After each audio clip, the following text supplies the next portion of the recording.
चालू आहे महापालिकेच्या तर्फे ते जबरदस्तीने जमिनी लुटण्याचं काम चालू आहे. हे दुःख फक्त बौद्ध बांधवांचं नाही, आगरी, कोळी, भंडारी, कराडी बांधवांचं पण दुःख आहे.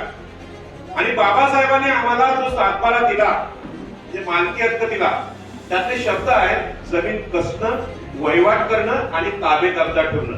आदरणीय बनते ते जसं आपण त्याच्यामुळे हे शब्द आपण समजून घ्या. हे सांगतात की सातबारा कोणाचा, सातबाराचा प्रश्न नाही, वहिवाटदार कोण आहे, ताबेदार कोण आहे. आणि विषय असा आहे की प्रशासनामध्ये जे अधिकारी ते बदली करून आलेले आहेत ते उच्चवर्णीय जातीचे अधिकारी आहेत. आणि हे अधिकारी आपला आदिवासी बांधव असेल त्याला जमिनीतून बाहेर काढताय.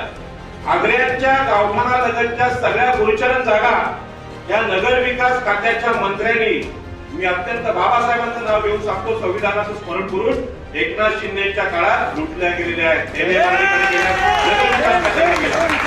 आमचा लोक संघर्ष चालू आहे, लोढांनी आमच्या जमिनी घेतलेल्या आहेत. आणि या परिस्थितीमध्ये रायगड जिल्ह्यात जे जमिनीचं आंदोलन बाबासाहेब आंबेडकरांनी केलं त्याचं तत्व होतं जमीन कसतो करू.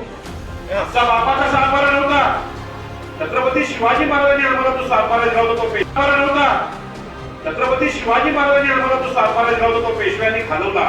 आम्ही भूमिहीन झालो आणि त्यावेळी संघर्ष करून अलिबाग मध्ये हा पूर्ण कायदा झाला. त्यातले मुख्य शब्द आहे जमीन कसणं, जमिनीवर ताबा ठेवणं, वहिवाट करणं. आता हे मालक आहे, हे 100% मालक आहे.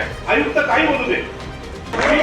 या ठाणे कोकणातल्या भूमिपुत्रांच्या वतीनं म्हणजे आगरी, कोळी, भंडारी, आदिवासी, ईस्ट इंडियन यांच्या वतीनं या आंदोलनाला जाहीर पाठिंबा देतो. कारण मुंबईमध्ये आमच्या 200 गावठांचा राडा चालू आहे.